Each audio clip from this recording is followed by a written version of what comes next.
காலை ஒளி. எழுதியவர் திருமதி டோரா எட்வின். உன்னை கட்டி வைத்திருக்கும் கட்டுகளும் உன்னை கட்டுப்படுத்தும் சூழ்நிலைகளும் என்னை விட பெரியதல்ல. என் வல்லமைக்கு அளவில்லை. என் அதிசயங்களை இன்று எதிர்பார். எந்த தண்ணீர் மதிலாக நின்று என் ஜனங்களை பாதுகாத்ததோ அதே தண்ணீர் பார்வோனையும் அவனது சிறந்த சேனை வீரரையும் அழித்து போட்டது. என் கரம் இன்னும் குறுகவில்லை. நீ பார்த்து பயப்படும் எதிரிகளின் கரத்தில் நான் உன்னை ஒப்பு கொடுப்பதில்லை. உன்னை அதிசய விதமாய் விடுதலை செய்வேன்.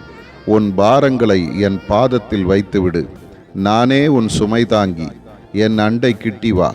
நான் பரிசுத்தர். உன் பாவ வழிகளை முற்றிலுமாய் அப்புறப்படுத்து. உன் பாதரட்சைகளை கழற்றி போடு. என் வழிகளுக்கும் என் பூரண நடத்துதலுக்கும் உன்னை ஒப்புக்கொடு.